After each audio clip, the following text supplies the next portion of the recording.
구독과 좋아요 눌러주시면 영상 제작에 큰 힘이 됩니다. 고정숙 할머니는 70이 넘은 나이에 인생의 커다란 변곡점을 맞이한다. 평생을 함께한 남편이 이제 와서 이혼을 요구한 것이다. 두 사람은 자식들이 모두 결혼에 떠난 뒤 단둘이 남아 있었다. 세월은 길었고 그 길 위에서 쌓인 기억은 무겁게 남아 있었다. 하지만 그 기억들이 모두 따뜻한 것은 아니었다. 남편은 젊었을 적부터 누구에게나 친절한 사람이었다. 마을 사람들은 그를 정 많은 사람, 인간적인 사람이라고 칭찬하곤 했다. 하지만 그 친절은 아내에게는 칼날 같았다. 가족보다 이웃에게 더 웃음을 주었고 집보다는 밖에서 더 활기가 넘쳤다. 결혼 전에는 다정한 사람이라 생각했지만 결혼 후에는 그 다정함이 가정에는 머물지 못하는 성격임을 뼈저리게 알게 되었다. 결혼 생활은 쉽지 않았다. 생계를 책임지기에는 남편은 늘 부족했다. 남편으로서의 무게도 치지 못했고 아버지로서의 책임도 미약했다. 대신 고정숙 할머니가 가장처럼 일어나야 했다. 새벽부터 저녁까지 시장에서 장사를 하며 자식들을 먹이고 입히고 공부시켰다. 장맛비가 쏟아져도 겨울바람이 매섭게 불어도 할머니의 두 손은 늘 분주했다. 외로움은 늘 곁에 있었다. 부엌에서 국을 끓이며 장터에서 손님을 기다리며 아이들이 잠든 밤방에서 할머니는 종종 울었다. 하지만 대화조차 잘 이어지지 않는 남편은 그런 눈물을 알지 못했다. 할머니의 외로움은 그렇게 머리카락을 하얗게 만들며 세월을 녹여갔다. 그런데 이른이 넘은 어느 날 남편은 말했다. 이제라도 서로의 인생을 따로 살자고. 그동안 억눌러온 고백을 꺼냈다.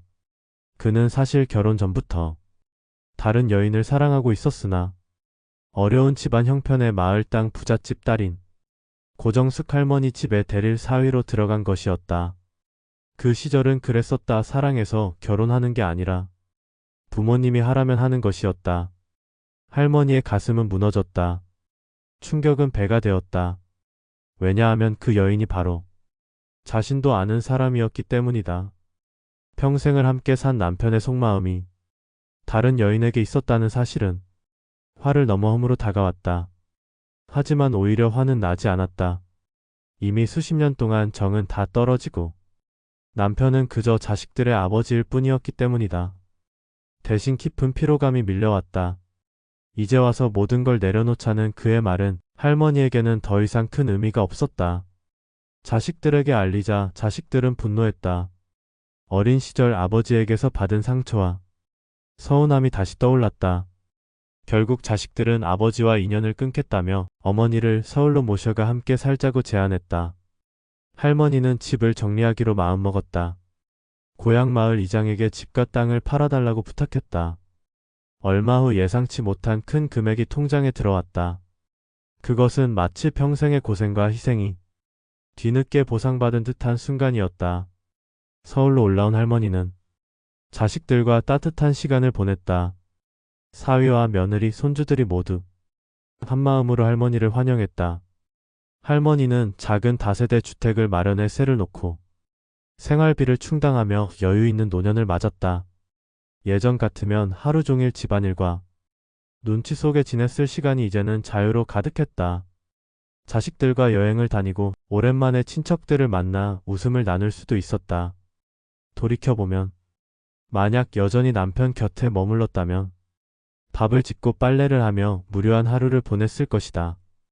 이제라도 자기 삶을 찾았다는 사실이 후련했다. 다만 조금이라도 젊을 때 이런 결정을 내렸더라면 더 많은 시간을 누릴 수 있었을 텐데 하는 아쉬움이 남았다. 시간이 흐른 뒤 남편의 형제들에게서 소식이 왔다.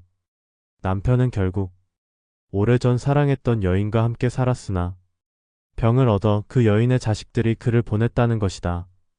마지막까지 그는 원하는 길을 걸으려 했지만 그 길은 외로움으로 끝나고 말았다. 자식들은 단호했다. 아버지는 이미 스스로 선택한 길을 갔고 그에 대한 책임도 본인이 져야 한다는 입장이었다. 결국 남편은 병원에서 홀로 여생을 마감했다. 오랜 세월이 지나 고정숙 할머니는 고향을 다시 찾았다. 남편의 무덤 앞에 꽃을 놓고 긴 한숨을 내쉬며 속으로 중얼거렸다. 마지막만큼은 아름답게 가지 왜 그렇게 갔어? 그 순간 할머니는 자신의 삶을 돌아본다. 그리고 깨닫는다. 늦었다고 생각한 순간이 오히려 새로운 시작이 될 수 있다는 것을. 노년의 자유란 주어진 삶을 참고 견디는 데서 오는 것이 아니라 스스로의 삶을 선택하는 용기에서 비롯된다는 사실을 말이다.